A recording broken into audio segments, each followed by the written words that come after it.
So it looks like Theresa May has finally cobbled together some kind of Brexit deal.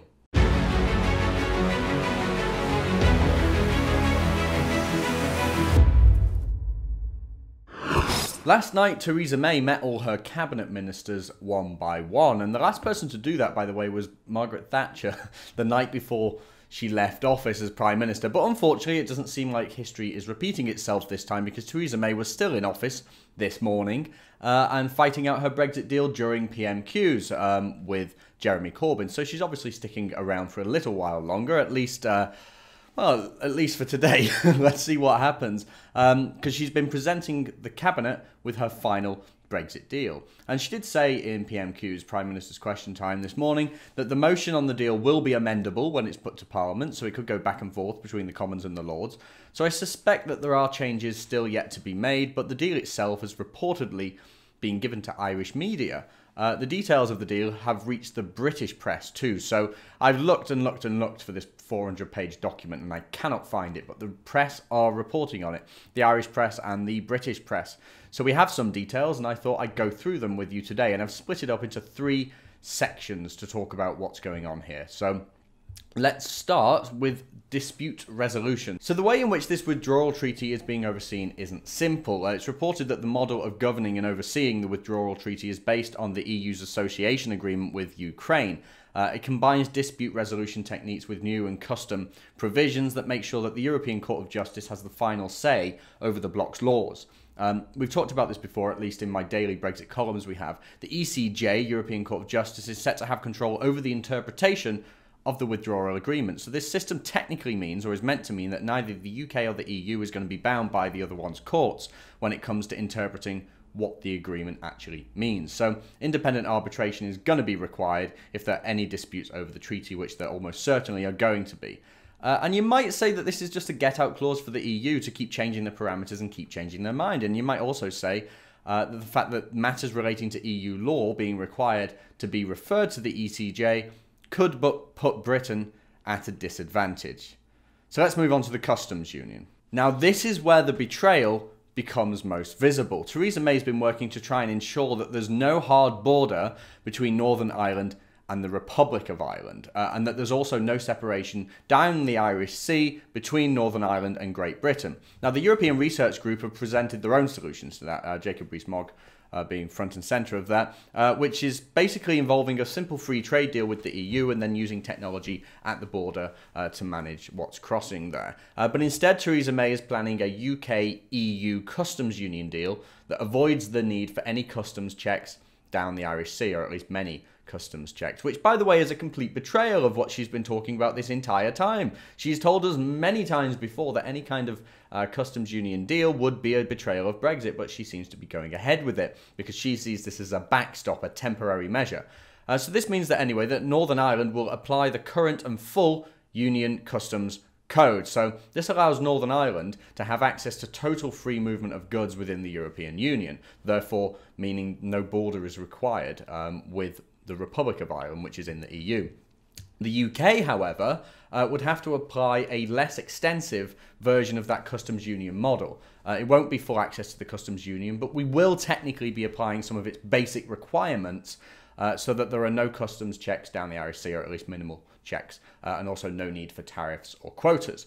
So it solves the problem, that's for sure, it definitely does that, but it does mean that the UK will technically remain, at least to some extent, within the customs union, which is a betrayal of Brexit. The deal is worse than simply staying in the EU, because now we're going to be bound by customs union regulations without even having a say in the European Parliament. To stay within the customs union, the UK is going to need to follow all EU regulations on competition, so we can't be as competitive as we like. We also have to promise to maintain some of the EU's existing laws surrounding taxation, environment, and labour. Not all bad, but not all good either. This literally means, as Boris Johnson has said multiple times over the last few days, that the UK, for the first time in 1,000 years, will have no say over the laws that govern this country. It's a big claim, and it's true.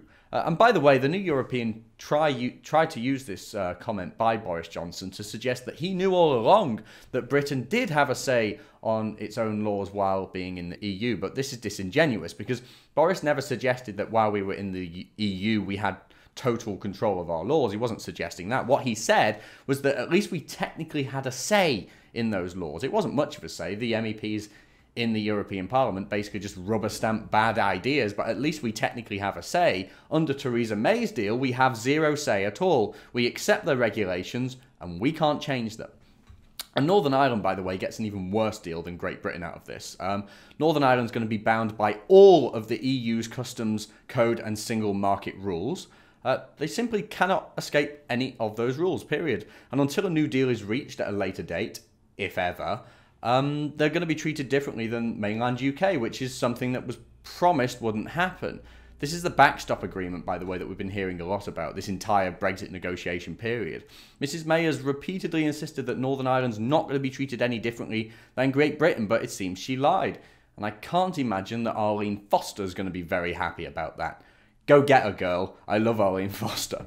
Our fishing waters, by the way, aren't included in this customs deal. There's a big hoo-ha about that right now. People want to know what is going to happen. The fishing waters are being excluded until the UK and the EU can reach a reciprocal deal with access to each other's waters, which is a giant insult to our fishermen who voted leave on the basis of regaining control over our own fishing waters.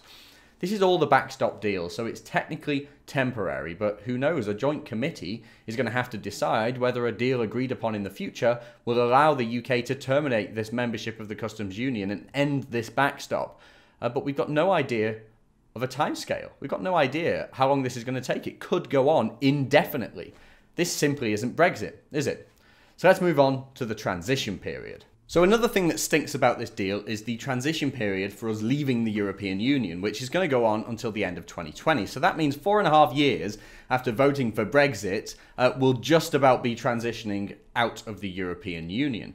But by the way, this is amendable. It's not set in stone that it's going to be 2020. The deal allows that the transition date can be extended for an unspecified period one time. So all it requires is for both sides to agree that, well, we've reached 2020, we still don't have an agreement. Let's just stay in the customs union for a little while longer and let's extend the transition date for, I don't know, another 5 years. It could go on for however long they want because the deal that Theresa May is talking about says it's an unspecified amount of time.